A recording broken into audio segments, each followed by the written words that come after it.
hello, and welcome to your favorite bad movie podcast, the only podcast that dares to ask the question, if this movie's so bad, why do you like it so much? We're your hosts. My name is Chris Anderson. With me, I have my lovely wife, Anna Anderson. Hello. And unfortunately, we do not have Greg Bossy with us this week. He could not get out of work, but we do have a very special guest. You might know him as an author, as a poet, as a prolific poster, but I know him as Briar Ripley Page. Hi. Hello, thank you for coming on, Briar. Hi. Oh, it's my pleasure. I'm glad to be here. And you chose our movie this week, the classic, often described by many as the worst movie ever made, Manos, The Hands of Fate. Yes, I did, and I really don't think it deserves the title of worst movie ever made. I think, once again, we are in consensus with our guest on that one. This movie is nowhere near as bad as this reputation would have you believe. Not that it's good or anything. Right, yeah. No. Certainly not. But it's certainly not, like, I've definitely watched worse movies than this. Yeah. There's at least something going on here. There are a few competent elements, or at least elements that could have been competent in another context, I think. Mm-hmm. Interesting elements, perhaps. Yeah, that's a good way of putting it. Now, for any listeners who have not seen Manos, The Hands of Fate, or perhaps if you struggled to follow Manos, The Hands of Fate, a brief summary to hold in your mind is a family of three gets lost in the desert outside of El Paso and are forced to stay overnight at a remote compound belonging to a mysterious cult worshiping a dark god called Manos. Fair enough? Yeah. Yeah, Pretty close, that's what happens in the movie. That is, if once again, if I were writing the TV guide 2-sentence strict description that appeared in that little block in the schedule, that's what I would write. Now, what's your history with Manos, Briar?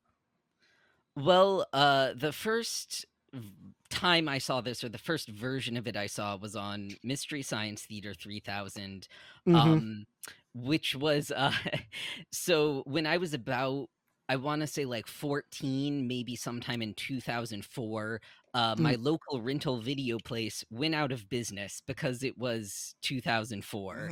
Yeah. And it wasn't a Blockbuster. It was like this very cool, small place that I don't think ever had more than, the one location. And they were selling off all of their video stock just super cheap. And so I went by. That was the best. Yeah. So I went by, I picked up a bunch of like random VHS tapes, most of which I don't remember, but a couple of them were like,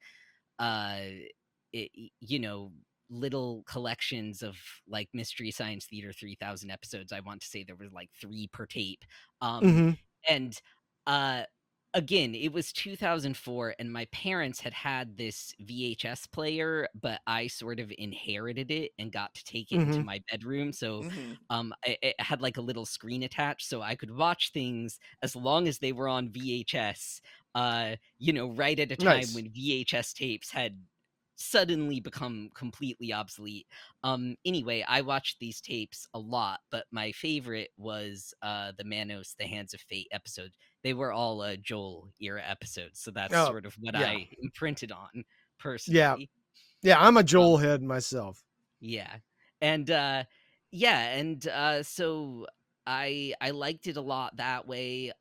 It never occurred to me to just try and watch the movie without robot commentary until several years later. I think I was a little afraid that it would just be kind of excruciatingly dull and dismal without it, and it is a little excruciating in places, but it, in a way, I was surprised by how, without that commentary, because it's not just that it's like I say, a little bit slow paced.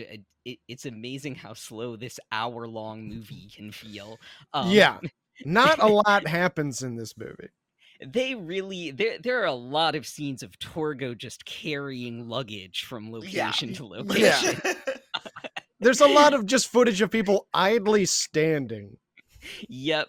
But anyway, it wasn't just for that reason that it was a little excruciating. It also has like very terrible foreboding vibes in a way that actually does kind of align with its goals as a horror movie. I think the sources of those vibes are mostly accidental, Fair enough. and the result of a very limited budget, and in the case of the character of Torgo, an actor who was drunk and high on acid for all of filming. But even so, there's just this really off-putting kind of sleazy sensibility to it that sort of gripped me, and made me think, like, I think there's perhaps a little bit more to this film than just it's bad enough to make fun of. I think so. My story to that would have been very similar. I was an MST3K guy, and I'm sure I saw it on Comedy Central at some point when I was in high school. And I'm sure it was always one of my favorites. I would put it in probably my favorite episode, an all-time classic. And never engaged with it in a genuine direct sense until this watch through. So it was very interesting to see as I watched it how much I could, like, every now and then I'd be like, that's where they said that.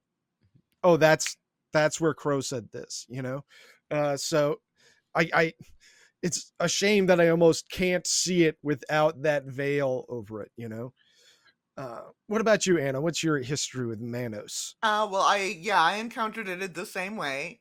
I watched Mystery Science Theater mostly with my brother, who I think is about your age, Briar. I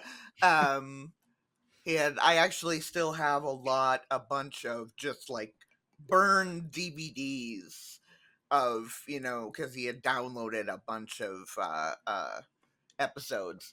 And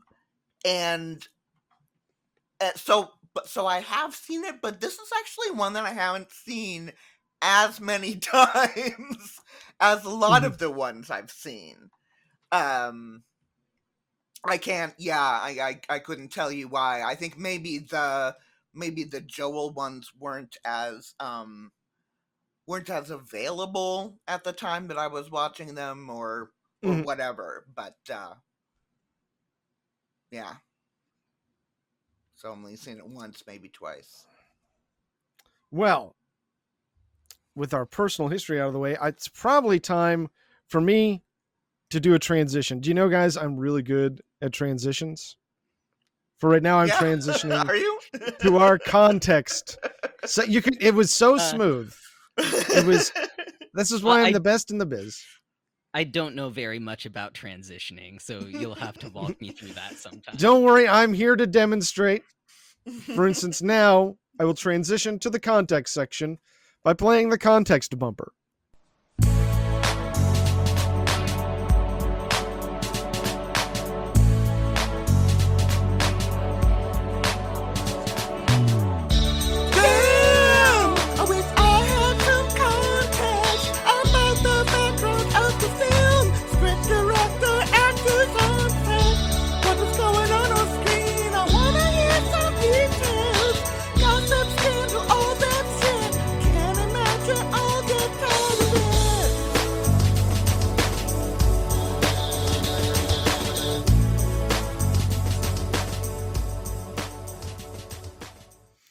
So, Manos, The Hands of Fate came out in 1966. And I want to say up top, this is going to be a relatively brief primer on Manos compared to what you can find out there. This film has a very large cult following and has been studied pretty extensively. So I'm going to try and just hit the big bullet points. But if this is something you're interested in and want to learn more about, there's more out there for sure. So it was written, directed, and produced by Harold Hal Warren. Hal Warren was an insurance and or fertilizer salesman, depending at who you ask at this point in his life and career. And he was living in El Paso, Texas. But more importantly, he was an actor working in the local community theater scene. Who doesn't love a community theater guy? Like your dad. Yeah, you love to see a guy like that succeed. He did once land a walk-on role in the TV show Route 66, which he parlayed into an acquaintance with series creator / writer Sterling Silliphant. What a handle, huh? Yeah. It sounds like a cartoon elephant. Yeah, Silliphant is pretty solidly in the silly elephant zone. He won Oscars, though, right? He did. He wrote In the Heat of the Night? Yes, and he also wrote The Poseidon Adventure, Shaft in Africa, The Towering Inferno, and the Sylvester Stallone arm wrestling vehicle Over the Top. Oh, wow. Mm. So Warren and Silliphant were having coffee, and Warren insists that it would be very easy to make a horror movie. For me, this would be easy. I could just do it if I wanted to. And he insists that he could do it himself. And if Silliphant, who had considerably more experience in filmmaking, bets him that you probably can't do that. I don't think you could. You're just some guy. You don't know what you're doing. This is actually quite complicated. Hal Warren takes that bet and starts working on the movie right there, writing down the basic outline of the plot on a napkin in the cafe. He self-financed the movie with $19,000. Fertilizer must have really been booming back then, which is just shy of $200,000 in today's money. So fertilizer was really booming back then. Yeah, he was, he was a sales guy. He was probably like a regional guy, I mean, I feel like that'd still be, I don't know where the cutoff, I know there's a cutoff between that underneath which it's micro cinema, but I think that's still I would still classify this as an independently produced. Yeah. I mean, Wikipedia seems to categorize it as a no-budget movie, and I wouldn't say that's no budget, but it is a low budget for a feature film. You do kind of wonder now that I see that figure where all that money went, especially considering the fact that he did not pay any members of the cast or crew, promising them instead a percentage of the profits, which never came. Partially because the film fell into the public domain due to his failure to properly copyright it. However, the little girl received a bicycle and the Doberman received a 50-pound sack of dog food. But not the poodle. Just the No, Doberman. the poodle. I believe the poodle was the director's dog, so I guess he got room and board. Okay, fair enough. Let's see. It was also, not properly copywritten. Let's see. He did hire the cast mostly from local theater actors and from a local modeling school / agency called Mannequin Manor. Stick with Mannequin Manor, ladies. They'll get you in Manos. This is a very alliterative sentiment. Now, the film premiered... Oh, no, wait, hang on. I'm jumping ahead. I haven't even talked about my filming knowledge. The film was shot on a hand-wound 16mm camera.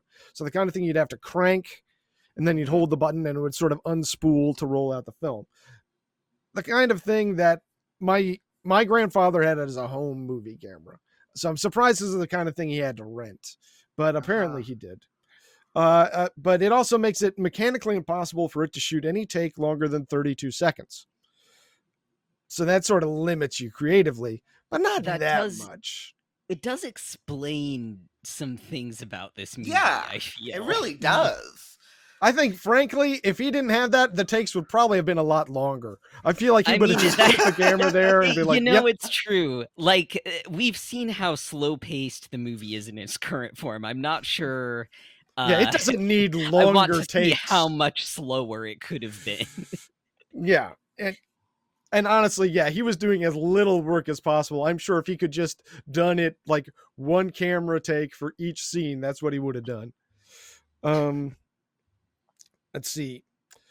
They also didn't record any on-set sync sound, but instead recorded all sound and dialogue in post-production using a much smaller cast, including there was just one woman that voiced all the women and also the little girl.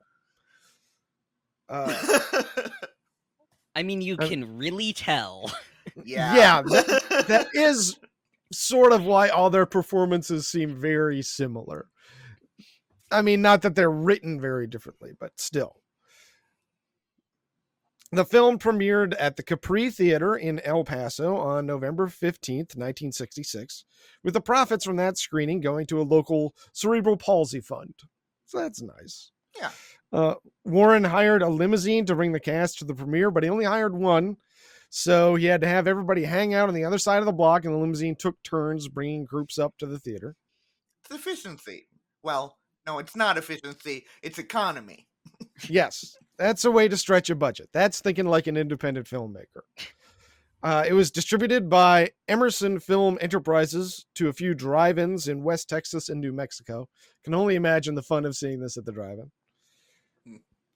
From there, it fell into the hands of the public domain film distributors who would try to make money selling decent prints to TV stations, trying to fill holes in their schedule.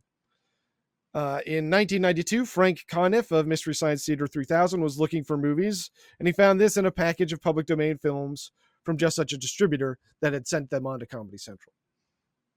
And from there, it sort of exploded into the modern consciousness.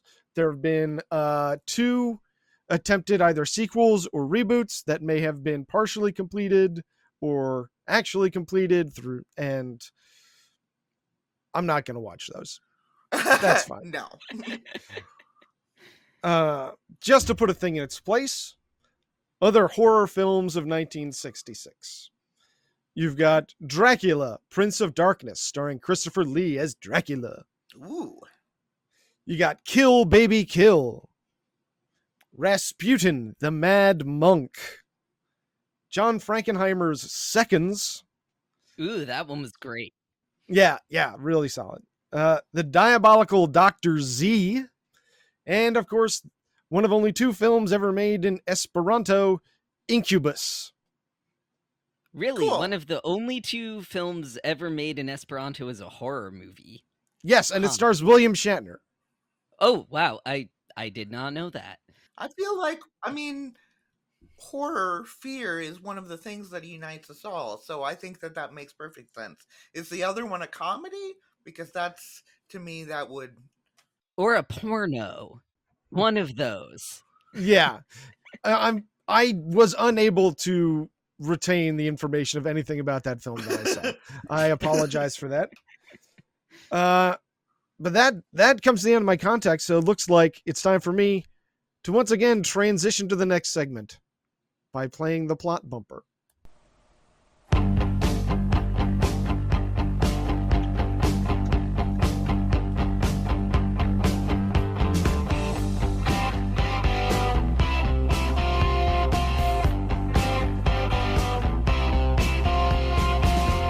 Plot bumper, listen to me.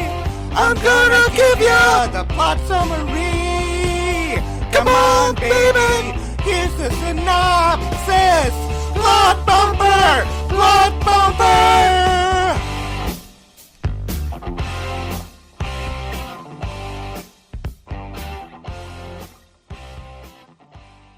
We open on a highway in any town, America.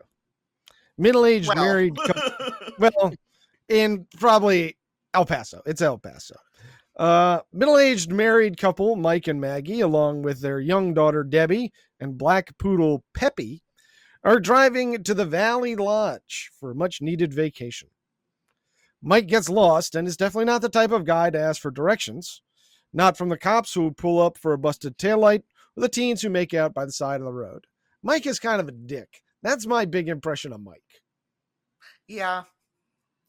I mean, he's kind of a classic mid-60s movie dad, though. Yeah, I think the thing for me about the character, and this is just an impression, it could be fallacious, but I definitely get the impression, both from the movie and from everything I've read about Hal Warren, that he did not know that this character was a douchebag. Uh, that this was That's kind of fair. like his self-insert, hmm which which makes him all the more irritating to me. Yeah, like I think he's trying to portray him as like some sort of man of action, some sort of you know, decisive head of family, but he just seems, and maybe this is just from my modern eyes, maybe it would have come off differently in 1966. He does seem just like a dickhead that just yells at people. Yeah, and is just stubborn and doesn't listen to his wife. Yeah, Yeah. yeah, he kind of sucks. Now, after driving in circles for roughly 1/10 of the film's runtime, this opening driving sequence allegedly was maybe going to have opening credits over it, which would have helped make more sense, but it doesn't really still justify the really long time that it's happening. But it does have some great jazz going over it. I Yeah, love the the jazz soundtrack in Yeah, this is the movie. soundtrack the is great. soundtrack is surprisingly good. Yeah, it's Yeah. like jazz, and it's Yeah. almost kind of Lynchian too when they get into the scarier parts and there's like this really abrasive saxophone that keeps coming in. Yeah. Yeah, I unironically like that a lot. Yeah, I'm going to have a little bit of the jazz as the outro for the episode, listeners, so make sure you stick around for that. Now, after driving around in circles for roughly 1/10 of the film's runtime, they eventually pull up to some sort of building. I don't know what sort of building because we never get a shot of it, but I know that there's a building.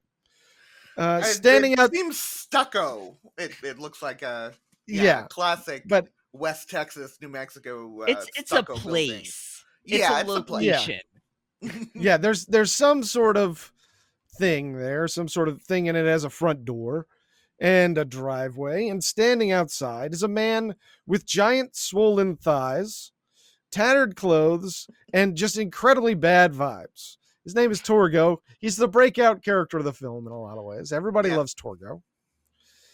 Torgo is the actor who played the film allegedly drunk and on acid.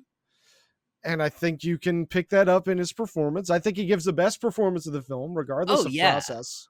Like before I knew that he was kind of zooted for the whole thing, I was actually a little bit impressed. I was like, wow, this guy maybe isn't the greatest actor on earth, but he's making some very interesting intentional choices with this character that really add to his creepiness and his aura of menace. But yeah, it may just have been that he was confused and having a little bit of trouble staying in an upright position, especially with the giant thighs. Yeah. I think I read that the actress who played the little girl, who wrote a book about it at some point, but she remembered him as being just kind of like kind of happy-go-lucky, like she liked him at the time, but like Yeah. looking back on it, it was like, oh, that's Yeah. where that I was know. coming from.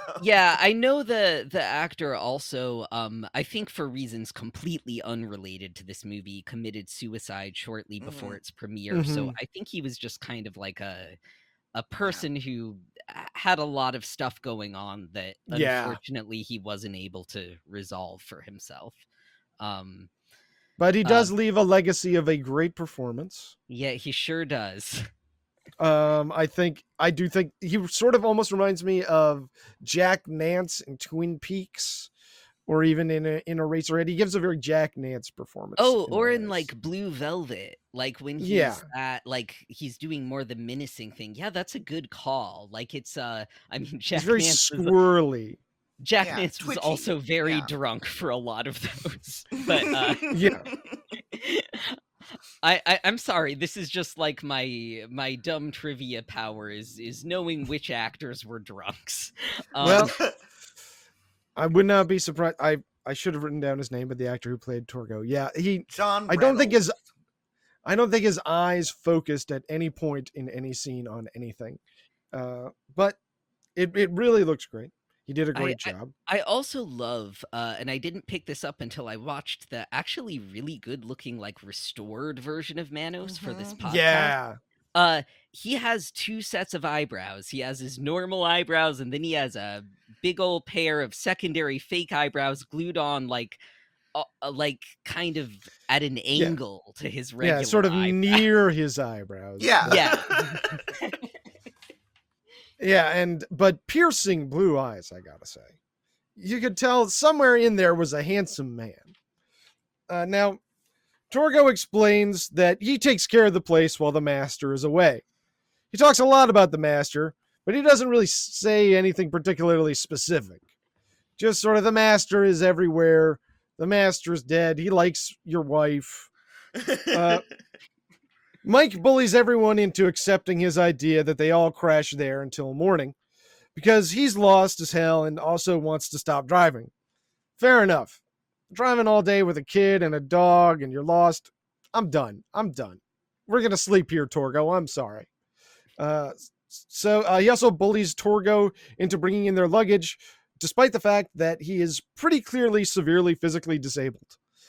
There's a jaunty little musical theme to it. There's a... I love it. What I love is the moment a little bit later where the husband and wife are like talking and Torgo shuffles on screen and like 1 second later his theme kicks in and then he just kind of proceeds across the room and goes through a door on the other side and the theme abruptly cuts off. And it's like, in any other movie, I would say that had to be an intentional joke. But because it's Manos, I'm not really sure.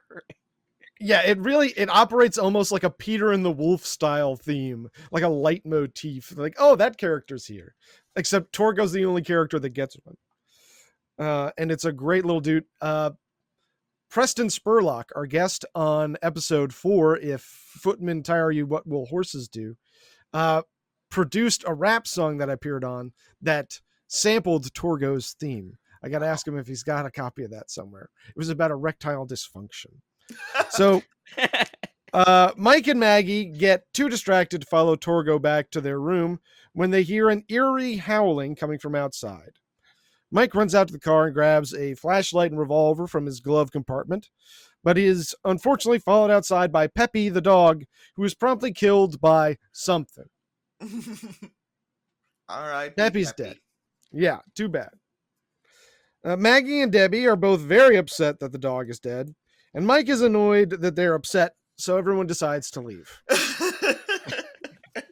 Yeah, he's really, really annoyed that they're upset by the death of their dog and the general... Mike is really just yanking this family all over the place. Yeah. Everything kind of happens according to his whims. No, he is the head of household. He is a traditional family's values, Mike. And Mike orders Torgo to carry their luggage back to the car. At some point, Maggie must have unpacked, because she needs to pack her clothes back up. Must have unpacked them maybe while Mike was out looking around for the dog. I don't know. But anyway, Torgo's in the bedroom with her and sort of gesticulates at her face a little bit in a vaguely sexually menacing way. He insists that while the master wants Maggie for his bride, Torgo called dibs. Yeah. Meanwhile, Mike has discovered that the car won't start. Maggie has been screaming this whole time after having this sort of freak wave his hand at her. Torgo apologizes for being so forward. Maggie says she'll forgive him if he doesn't do it again. Mike comes back in and says the car won't start and orders Torgo to bring their bags back in. Mike and Maggie take a moment to admire a portrait of the master. This portrait is incredible. Yeah, it's great. I would hang that up. That is a sick-ass painting. Yeah, I would be over the moon if I found this in like a Goodwill or something. It has rancid vibes. It's amateurish, but in a way where there's something extremely compelling about it. The film in a microcosm. Exactly. Yeah, like the folds of his cloak are just way too dark. The dog is basically like a black shadow blob thing. It's very impressionistic. The hands on his cloak really look like somebody put paint on their hand and smeared it. Dragged it down, yeah. Yeah, I love it. Now, let's see. Debbie, who has been hanging out in that living room the entire time, more or less, flopping around on the couch, sneaks off. She finds what I think is supposed to be a hidden door, because she opens a door and then everyone else acts like there's no door there. So it must be a hidden door. Mike and Maggie find Debbie outside after debating very long and hard about whether or not she could possibly be outside. They decide, let's go look. And they go outside, and she has a Doberman on a leash. And it's the Doberman that's from the portrait with the master.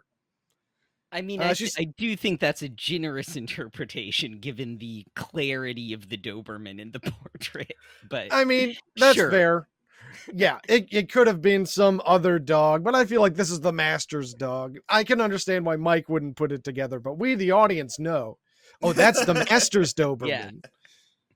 They're withholding that information from the characters, but we get it. Let's see. She says she found the Doberman in a big place full of people, and she'll take them there. It's weird to just say, I found it in a place. Yeah. Obviously, you were in a place. There's no place you could be that's not a place.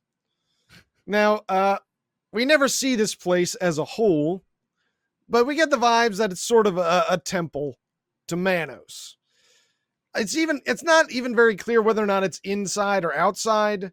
You just see some columns, and the floor is sand, and there's an altar, and there are ladies unconscious standing by the columns. And there's also the master, and he's lying on an altar. And the Doberman's there. Oh, yeah. One thing I really like about this, and this is definitely contributes to the thing where you can't tell if it's inside or outside, and also to the terrible vibe, is that in all of the nighttime scenes, the blacks of like outside or of certain areas in rooms even are just solid black. It's like a wall of darkness that nothing can penetrate, and it could be a surface, or it could just be the night, but it gives it a really strange, almost claustrophobic feeling. And it's like you don't know where you are spatially in this movie. Also a lot of moths. Yes, you are constantly inundated by moths. Let's see. Mike decides this is a bit much. I'm going to head out into the desert to see if I can find some help, or head back to the crossroads where the phone is. Anyway, I'm just going to leave. Maggie and Debbie are going to wait there. Maggie decides, I'm just going to go to bed. Okay. Sure. So she starts getting undressed. Oh, no, wait, I'm jumping ahead. Torgo shows up in the temple, and he yells at all the sleeping people. Tells them he's sick of being a second-class citizen. He wants a wife. I'm getting dibs. You got all the wives. I mean, fair enough. 6 wives? That sounds incredible. Yeah, he's got points. Now, Torgo then leaves the temple, and he peeps on Maggie as she is disrobing down to a knee-length slip. Possibly the least revealing disrobing I've ever seen on film. He does literally do the like sicko's yes face in the window, which is pretty fun. And then the master does it later too. Like you could choose your sicko. She's got at least 1, maybe 2 layers underneath that slip too. Yeah. She is bundled up. Torgo then tracks down Mike in the desert and assaults him, even though Mike had a gun. So Mike, come on, brother. And he leaves him unconscious in the desert, possibly tied up. I wasn't sure. Back at the temple, the master wakes up. Hey, it's the master. Hey, now we're talking. The master, I think, gave one of the better performances in the film as well. Oh yeah, I do think he suffers a little bit next to Torgo, because Torgo is just so genuinely eerie. Whereas the master, what the master gives the impression of to me is, and here I will reveal that I have also been heavily involved in community theater in my life, although I haven't done it for like several years. But when I was in my teens and early 20s, yes. Same here. He really reminds me of like a 28-year-old HVAC technician who's the understudy for Prospero in The Tempest, and he finally got his shot at performing this role. Yeah, because the usual actor got sick. He's giving it his all for sure. He's given his. I mean, he doesn't have a lot to work with in the script. He apparently improvised an entire monologue that was actually one of the better monologues in the film.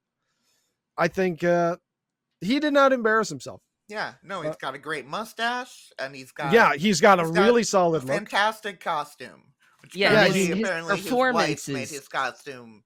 Aw. Yeah, and his performance is just very he's never phoning it in. He's trying really hard to be menacing and to inhabit this character, and you've got to give that a lot of credit. And now he's in the film. Now the movie's cooking. He does a quick prayer to Manos, and then he wakes up his 6 wives, who instantly all start yakking at once. Classic wives, am I right? It's a good bit. Now, in their defense, they do have a lot to talk about regarding this family that just showed up in their house. Some of them want the whole family to be killed. Some of them want Maggie and or Debbie to live and to be brought on board. There's a hot debate. Master says, kill the kid. And the wives, they continue to debate amongst themselves. It's interesting the amount of autonomy that the wives had, that they sort of had this sort of ability to discuss amongst themselves, and their discussion would carry some sort of weight in their cult, I imagine. Yeah, on the other hand, their discussion does extend to cat fighting in the sand in their sort of brief. Apparently, Mannequin Manor was very strict about how revealing the costumes could be. This movie is incredibly horny for some of the least sexual underwear I have ever seen in my life. But yeah, what I think is interesting about the wives is it is implied that they have a degree of say in what goes on. But the movie does also sort of imply that most, if not all of them, are basically they've basically been kidnapped. So I guess maybe they're brainwashed, or they've just been there so long they've kind of gotten on board with the cult of Manos and the master's whole deal. It's just kind of an interesting aspect of the movie where I think the real answer is nobody thought about this, right? But it is sort of a fun set of tea leaves that you can read into. I'm not saying that anyone else is putting it in there, but it's fun for me to put in there, and sometimes that's enough for a movie, Yeah, right. I don't need to have a whole Wikipedia inside your movie when I can make one up in my head. And I think the other thing that needs to be said about the wives, Mannequin Manor has quite a few hotties on their roster. Those wives were all hot. I'm going to give them that. And they do start wrestling in a sand pit. Gotta be some of the least erotic all-lady wrestling I've ever seen. Meanwhile, the master tracks down Torgo and tells him he's going to kill him for his insolence. So he sort of stares at him for a little while and gives him some bad vibes, and then Torgo dies. Sort of. Meanwhile, one of the brides has snuck away from the fracas and found Mike out in the desert. She starts nuzzling him for some reason and then leaves and she goes to tattle to the master about the brawling wives. So he brings Torgo with him. Torgo's alive again for some reason. The master tells the wives to stop fighting. They've been fighting this whole time. Torgo has been killed and brought back to life, and the wives are still fighting. He blames his first wife, who's obviously been around the longest of all the wives. And he says he's going to sacrifice her to Manos because she's not on board. She's like, yeah, because you suck now, the master. And I think Manos is lame. And she's like, all right, ladies, tie her up to a column. But meanwhile, some of you, the rest of you, I need to take care of this Torgo situation. Torgo has to lie back down on the altar where the master sleeps. And then some ladies sort of roughhouse him to death. They kind of like jostle him with their hands, I guess. I've heard it called a massage, but to me that implies something like more involving more direct contact than what this seems to be. They're just sort of like lightly tapping him and waving their hands over him, it looks like. It's a little bit like the second level meditation in Zardoz. A little bit. It definitely reminds me very much of like community theater when you'd be like, okay, now you guys go beat him up. And they don't figure that out. So it's just like, right. It's got that kind of vibe. Let's see. The master then revives Torgo again and grabs him by the forearm, shoving his hand into the fire in the center of the temple. This causes Torgo's wrist to explode. Torgo runs off in pain. He can run now, so that's good. But the master holds aloft his flaming hand and laughs the whole time. And that's the last we see of Torgo. He lives, though. He survives the film. Meanwhile, Mike has woken up in the desert. Luckily, his flashlight and gun are right where he dropped them, about 5 feet away. Oh, and this whole time, the cops that hassled Mike at the beginning have been hassling the teens that were making out. Mm-hmm. But they never directly interact with our main characters ever again. Let's see. He runs back to the master's place and busts through the bedroom door in a very unconvincing bust through. And Maggie and Debbie are there, and they form a new plan. They're going to run away, and they're going to hide in the desert. It's a great plan. Yeah, great yeah, plan. no problem. A+, perfect. Nothing could go wrong here. Let's just go squat in the middle of the desert for the next, I'm going to say at this point, 6 hours. And then we'll hopefully walk back to somewhere before it gets too hot. I'm going to say we can go to the desert and walk through the night. I think what he actually says in the movie is something to the effect of like, oh, people will like be looking for us. They'll find us. And it's like, why would you think that? Right, yeah. Just like they're missing. They have a reservation. Mike never misses his reservation. Yeah, he comes here every summer. You know how the Days Inn always like pulls out all the stops looking for you if you don't show up to your appointed room at the last minute. Yeah. So back in the temple, the master slaps around his tied up wife. It's a very impact play kind of vibes going on. Yeah, she's a little freaky. Yeah, she's a little into it. A lot freaky, honestly. Yeah. It's actually like, I think that's the only scene in the movie where I was like, oh, there's maybe some genuine sexual tension here, or like or just some genuine sexuality. Yeah, or at least like an erotic thing that could be compelling into different contexts, because the other eroticism of the movie is just like the camera really enjoys leering at, again, I have to stress, like the least sexual granny panties you have ever seen in your life. Yeah. And nowhere near enough close-ups. Like, anytime you get a close-up of one of these gals, they look great. You know, I don't know why he was leaving that tool on the shelf. Slapping around his wife. He sends the rest of the wives out, say, go find that family. We need to kill that family. Go find them. Meanwhile, and the wife that's getting tied up, she wanted Debbie to live. She wanted the daughter to live. Mm-hmm. She's the head of that faction. And Manos is like, no, the daughter has to die. Or rather, the master says that. So meanwhile, stumbling around blind in the desert isn't going very well for Mike and the family. They agree they should go to the last place the cult would ever look for them, back at the house. Yeah. That's That's using your using the mind, old grape. Mike is such a good planner. I mean, he's crazy like a fox. They successfully avoid being detected by any wives on the walk back, but as soon as they enter the house, they run into the master in the last place they ever expected, in his own living room. Mike shoots him, and we fade to black.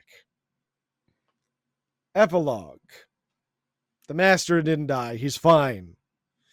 Although, I guess the Don't Kill Debbie faction did end up winning because Maggie and Debbie are both now wives. Yay? Yay for child brides. And Mike is the new Torgo. Mike watches the house while the master is away. Dun, dun, dun. The end. I do think it would be fun if in the final scene Mike had inherited Torgo's giant thighs and kneecaps, but no, Yeah. he looks normal. And hat. He looks the same way he did. Yes. He didn't even have his staff with the cool hand on it. No. I guess it turns out that wasn't like a thing that Torgo had because of his job or because of his involvement in the cult. That was just he's disabled and he needs a stick to walk with. Yeah, fair enough. And he's like, and he tricked it out with the hand because he's like, yeah, I love Manos. Exactly. Put the hand on my walking stick because I like Manos. I like that prop. It had a few good shots using it to frame stuff. Yeah, there was like a hole in the palm that looked kind of rotted out. It was cool. Well, final thoughts, 5-star ratings. Who wants to go first? Who thinks what about Manos? I can go. Okay.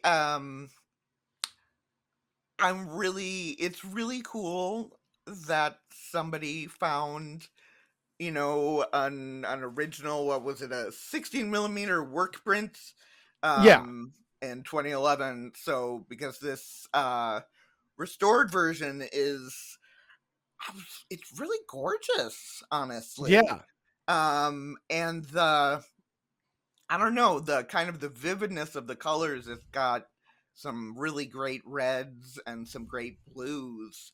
And between that and the score, and the fact that like the plot is a lot more coherent than a lot of bad movies. Like it's, a lot of it is very, very technically inept. But the plot really isn't. The plot is pretty straightforward, and it basically makes sense. Even if the execution isn't very good. I actually think it's 3 stars. All right, fair enough. 3 stars I think is very reasonable. What about, well, I'll save our guest for last. I think that's the only polite thing to do. Okay.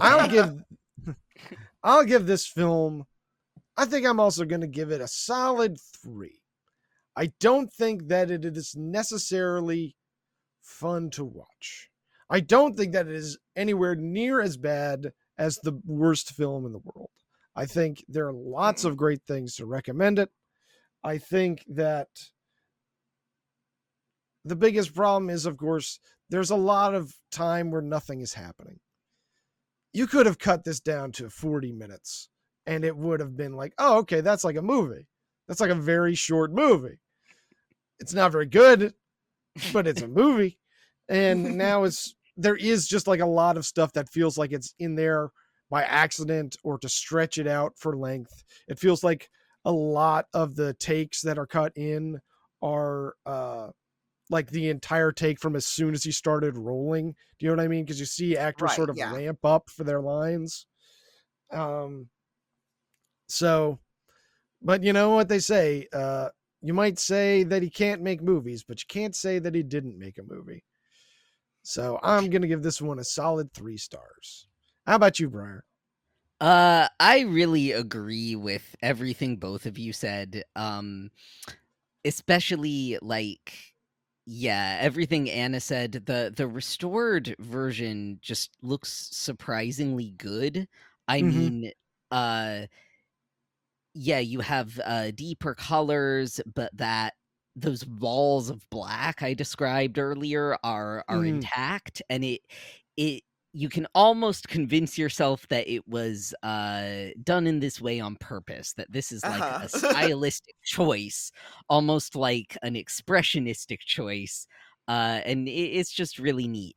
I also, yeah, I think if you take the story of this, right, it's not a story we've never heard before. Mm-hmm. But one of the reason we've heard it so many times is it's effective, right? Like, Right. a person or a group of people are traveling and they get lost, and it's nighttime or there's inclement weather, so they're forced to stop and stay at some, strange location, and it slowly dawns on them that things aren't right in this place. Like one of my favorite Robert Aikman short stories, The Hospice, has in many ways basically the same setup as Manos the Hands of Fate, except that it's in Mm-hmm. England instead of Texas, and it's just one dude instead of a family. Yeah. And I'm not, I'm not putting Manos on a level with that Aikman short story. I think it's much worse, but like the core of it is very solid and has the potential to be very compelling and very effectively spooky. And that's not nothing, because they're like, Yeah. you're right, like there are movies that where part of their failing is just that their core concept is fucking nonsense, or Mm-hmm. worse, it's like hateful. um Yeah. and this isn't that at all. It's not even I mean, there are, again, a lot of things that are inept about the execution, but the idea for the story is not something that's inept. And I don't know, yeah, I'd say 3 stars as well. There's a lot of potential here, even Yeah. if ultimately it's kind of a big mess. Yeah. And I Honestly, I think, feel like there's some passages of the Odyssey that fit the same sort of plot. Oh yeah, yeah. And obviously, Texas Chainsaw Massacre is the Mhm. same vibe. It's a classic. Motel Hell. Yeah. But I don't also, it's very important to not oversell this movie. Oh yeah. Right. It really benefits from going in with low expectations and coming to it with a spirit of generosity. Do you know what I mean? Again, like Torgo spends so much time just moving luggage from Yeah. place to place while his theme plays in the background. And you can't go to it. You don't want to be like going to community theater and complaining that it's not Broadway. Do you know what I Right. mean? Like, you got to judge it on the right scale. And in terms of like absolutely nightmare garbage, it's better than that. Wow. Time for me to play another bumper. That's right. We're going to be going off on a little bit of a tangent.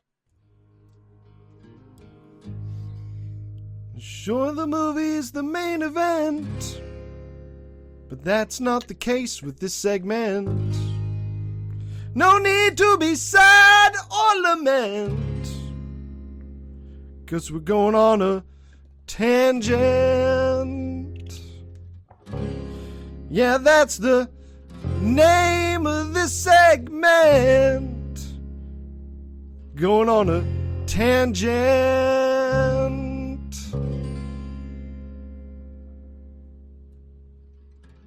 Tangent.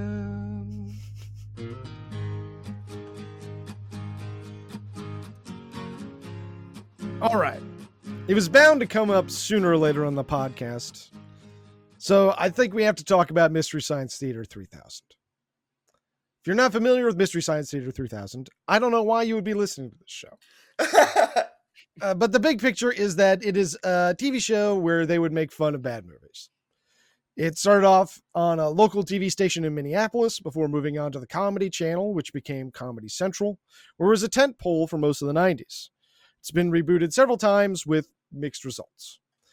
And it sort of taught a generation how to watch bad movies, right? Yeah. Like I think the three of us at least grew up with Mystery Science Theater 3000 doing that for us. Yeah, definitely. But I've come not to praise Caesar, but to bury him. The time for Mystery Science Theater, this is a hot take, is past. We as a society are ready to evolve beyond Mystery Science Theater 3000. It acts as a barrier between the audience and a genuine interaction with its films. I think one of the most important things that you can do with a bad movie is engage with it critically on your own and become an active participant in your own watching. Do you know what I mean? Whereas Mystery Science Theater puts you back in the passenger seat and lets these guys do the reacting for you. And they're very funny and they're very good at what they do. I certainly am not going to say that there's no place for it, but I think it's not part of a healthy bad movie diet. Do you know what I mean? It's a sometimes treat. Yeah, I can see that. Yeah, and I think especially now that we are in a culture that kind of built, at least, a particular type of like very dorky cinephile culture that built. Mm-hmm. I think that's just fundamentally a different situation than like when the show was originally airing, because now there's this expectation that you'll come to certain types of movies with this very this remove where you're ready to be very snarky at it and Yeah. you're ready to make fun of it, like they do on Mystery Science Theater 3000. And I think once that becomes something that's like culturally ingrained, then it's time to push against it. I think when it was originally airing, it was more like it hadn't occurred to a lot of people maybe that they could seek out and appreciate these like B and Z grade movies in any capacity. Yeah. That you could watch this intentionally and have fun. Yeah, and so it was really cool at that time in getting people to expand their horizons. But I think whenever like something that's initially a source of getting people to expand their horizons becomes like an institution, and it becomes a way that some people start to close their horizons and limit how they're looking at things or going into things, then I think you've just got to push back at that a little bit and try to forge your own path. Yeah. It does sort of serve as a bad movies 101. And you don't want to spend your whole life in 101. You got to grow and expand, I think, if you're going to appreciate them as art. Yeah. And that's sort of my hot MST3 cake. MST3K take. Yeah, that we as a society have evolved. Yeah. Yeah. We as a society have evolved.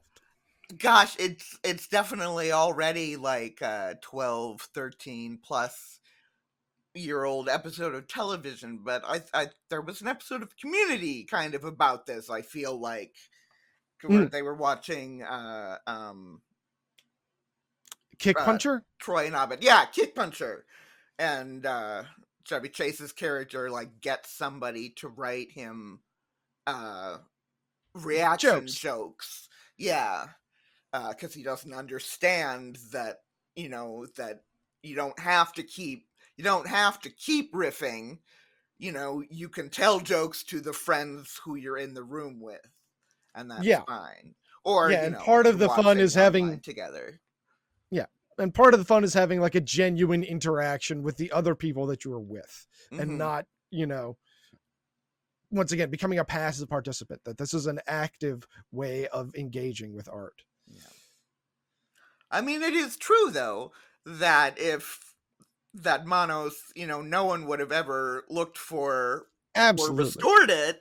if it hadn't come back through Mystery Science Theater. So like it is also I think you're right that it did teach a lot of people how to watch bad movies, but I don't know that it does that anymore. No, I think there are no further lessons to be gained. Mm-hmm. Well, I think that just means now that we're done shitting on one of the greatest television shows of all time, it's time for a game. I think my wife has a game. Is that correct, my dove? Yes. Is it about trends in film? Yeah.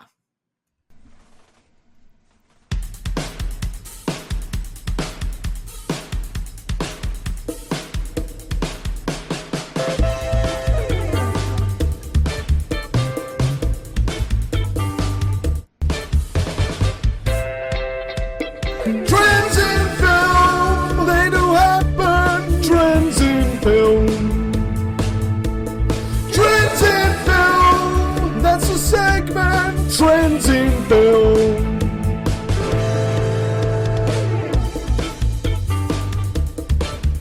All right. I've got 9 movies with body parts in the title. Okay. To do it, I'll ask one of you, and then if you don't get it, the other one can steal. Okay. I will start with Chris. Well, let's start with the guest if there's an odd number of questions. With the guest, Oh, Yeah. okay. Okay. Give you the visitor's advantage. All right. First movie came out in 1974, directed by Sam Peckinpah, starring Warren Oates and Isela Vega. An American barroom pianist and his girlfriend go on a trip through the Mexican underworld to collect the bounty on a dead gigolo. Oh God. I have absolutely no idea. I'm sorry. Oof. Chris? That is Bring Me the Head of Alfredo Garcia, one of the greatest film titles of all time. It's a great title. That is a good title. I don't remember liking the movie I very don't much. know anything about whether the movie is any good. I've never seen any Peckinpah. Peckinpah's dope, Yeah. but I that one didn't resonate with me. I think it's one of his more minor ones. But I'd love to revisit it. I could be wrong. Yeah. All right. Chris. Yep. First up. 1949, directed George Cukor, starring Spencer Tracy and Katharine Hepburn. 2 married lawyers prosecute and defend a woman accused of shooting her adulterous husband. That's going to be Dancing Feet. No, Briar. Oh God.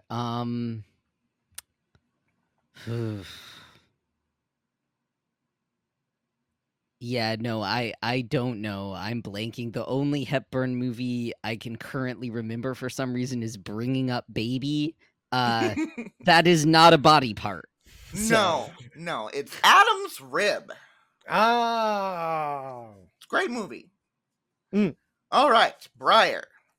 1960, directed Georges Franju, starring Pierre Brasseur and Alida Valli. A plastic surgeon goes to extreme lengths operating on his daughter after she's disfigured in a car accident. Eyes Without a Face. Yes, indeed. Oh, classic. Thank you. Chris. All right. Tied up 1-1. All right. 1991, directed Eric Red, starring Jeff Fahey and Kim Delaney. A psychologist undergoes experimental arm transplant surgery and starts having visions of murders. Is that Body Parts? It sure is. Yes, Jeff Fahey. Yeah, that movie sounds rad. I haven't seen it. Jeff Fahey, I'm sure crushes it. I think I watched it at work once, but can't remember anything about it. All right, Briar. 1953, directed by Roy Rowland, starring Peter Lind Hayes and Mary Healy. A boy dreams himself into a fantasy world, ruled by a diabolical piano teacher, forcing children to practice piano forever. The 5,000 Fingers of Dr. T. Yeah. Yes. I actually know until I looked it up that's what that movie was about. Sounds very stressful. Yeah. There was a Goosebumps book that, like, I wouldn't say it ripped off this movie exactly, but it had a strangely similar premise. Did you say it was Whatever. inspired by Dr. Seuss? He wrote it. Oh, okay. Yeah. Yeah. It's the only non-documentary film he wrote. Okay, back to Chris. 1993, directed Tony Bill, starring Christian Slater and Marisa Tomei. The star-crossed romance of a waitress and a shy busboy with a tragic flaw. Mm. Mm. Mm. That's going to be Edward Pizza Hands. It is not, Briar. Yeah, I don't know either. I wish Edward Pizza Hands was a movie. Hollywood, call me. That one is Untamed Heart. Ah. He's got heart problems? He's got heart problems, yeah. That's a shame. Okay, Briar. 1984, directed Herbert Ross, starring Kevin Bacon and Laurie Singer. A Chicago teen moves to a small town and defies a local minister. Footloose? Yeah. Briar takes the lead. It is 3-2. 1992, Chris. Okay. Directed by Curtis Hanson, starring Annabella Sciorra and Rebecca De Mornay. An embittered widow seeks vengeance on one of her husband's victims and the woman's family. The Hand That Rocks the Cradle. Yeah. Yes. That one, whatever happened to Rebecca De Mornay? I feel like she I hasn't don't done know. anything since the 90s. I didn't like that movie because it had Ernie Hudson playing a is it appropriate to say mentally handicapped person? Like an intellectually disabled person? Yeah. An intellectually disabled person. Thank you. And Ernie Hudson's character would like get blamed for things that he didn't do, and I always hate it when that happens in movies. You hate That's that. the worst. You really hate that. Yeah, it makes me really emotionally upset. All right, last one, Briar. 1998, directed by Hype Williams, starring Nas and DMX. Two young friends involved in organized crime and drug dealing find that their priorities differ. That's the IMDb summary. I thought it was really funny. I have no idea. Once again, sorry. That's the classic. That's Belly. Yep. Never heard of it. Legitimately never heard of it. Hype Williams, he did a bunch of like hip hop music videos in the 90s. This was his only feature length film. It was really kind of visually stunning, but Nas and DMX are unfortunately not very good actors. No disrespect, wonderful rappers, RIP DMX. There is a scene where they both watch Gummo, which is really funny. Yeah, that sounds all right. Well, that means Chris takes it 4-3. Oh, Chris. Okay, just me. Well, it looks like it's time for our next segment. That's right, it's the Baddie Awards.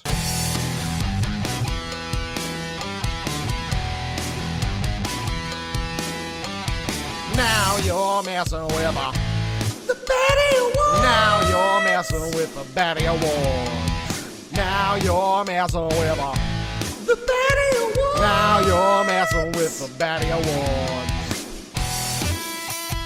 Congratulations to all the nominees. That's right. Congratulations to all our nominees. Congratulations to you, listener. You've made it to the last segment of the show. Who wants to give out Baddie Award first? I can go. Yes. My Baddie Award goes to, well, you were wondering about where, that $19,000 went. I feel like some of it went to Cars. Because the cars that the characters are driving in the movie are all like, the oldest one is in 1963. They're all like new, nice cars. But so I'm just going to mention that like let's see, in reverse order of importance to me. At the end, the gals in the epilogue are driving a white 1964 Oldsmobile Dynamic 88, one of those Ooh, okay. great mid-century car names. And they're all like big, nice cars, and they're all convertibles. The family is driving a 1966 black Ford Galaxy 500. Yeah, that's a beautiful car. American muscle car. And the necking teens are in my favorite car, a blue 1963 Triumph Spitfire 4, which is a British sports car.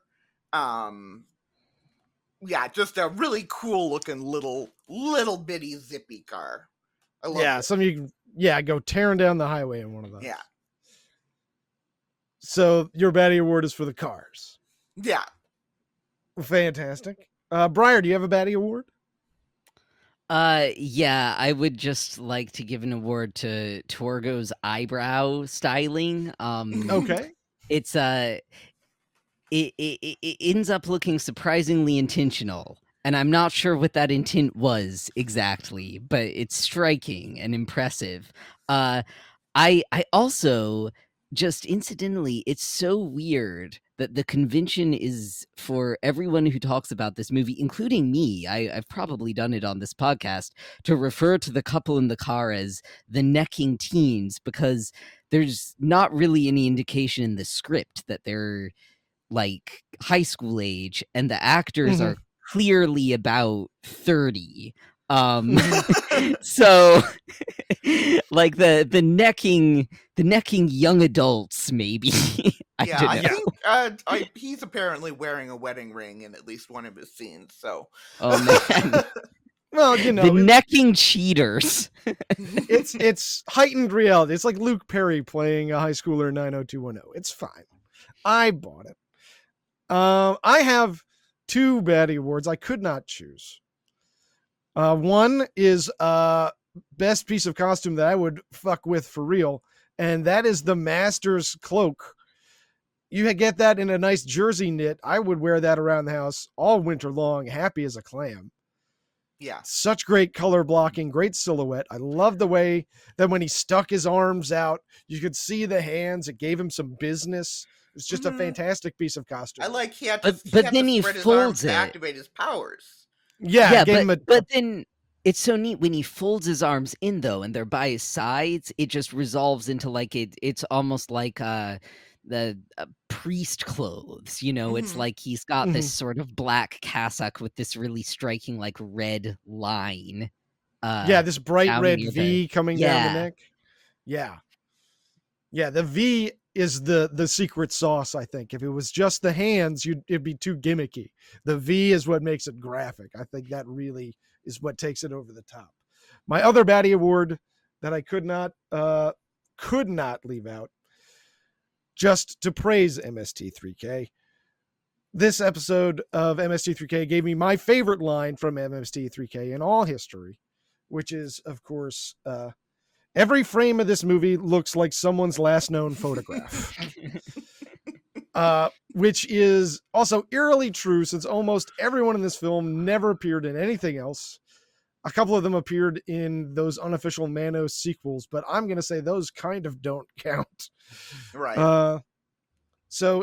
But also it did have that I think that speaks to the same haunted vibe you were talking about, Briar, where everything just feels just sort of like it's in a haze, or like the kind of movie that would be playing when you walked into a classroom in Silent Hill. Do you know what I mean? Like, it's just like bad vibes coming out of it. Well, we made it through the show, everybody. Briar, do you have anything to plug? You're always writing something. You always got something going on. What do you got going on? Oh gosh. Well, so if anyone wants to check out my website, it has all my work on it, links to where you can either read those or purchase those. It is just Briar Ripley Page, all lowercase, all smushed together, .xyz. The main upcoming publication I have is that in January of next year, which I know is a little ways down the pipe, but my first collection of short stories is coming out with Cursed Morsels Press. And I'm Awesome. very excited about that. It's like Yeah. a full-length collection. Some of the best stories I think I've written over the past 5 years that I've been like writing for the eyes of other people outside of fan fiction based websites.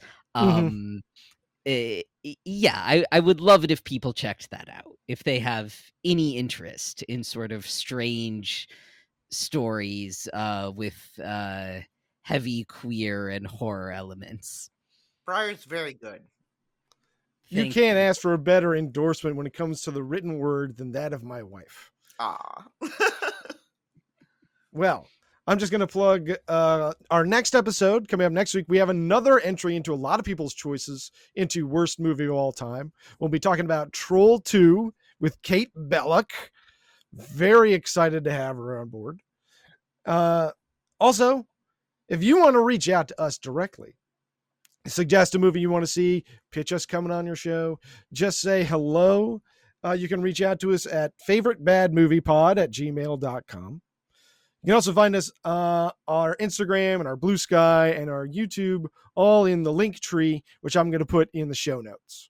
So that way you don't have to listen to me read all that. You could just click that. I think that'll work out better for everybody. And hey, speaking of clicking everything on something, I know you got your phone in your hand. Why don't you click on that 5 stars button? Like I always say, 5 stars is free, brother. I'd give you 5 stars. He would. I would do that. And you could also like subscribe or leave a comment or a follow or a like, whatever way your platform has for you to interact with us. Any way that you want to do it helps us beat the algorithm, beat those computers, take our lives back, take back your freedom by giving us 5 stars. And until next time, be good. Goodbye. Bye.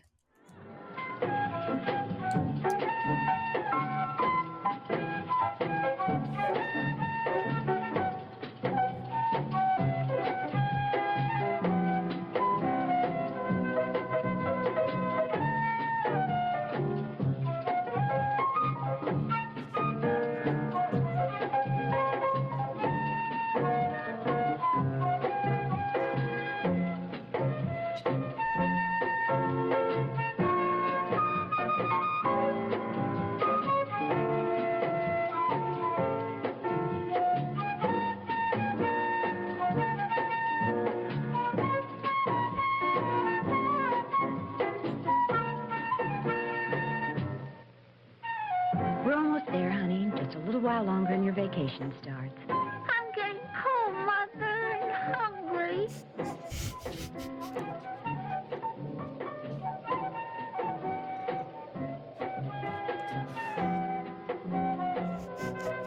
We should be pretty close right now. The agent said it was about 12 miles from Highway 10, and that was Highway 10 back there. But you know we should have asked for better directions at the last gas station.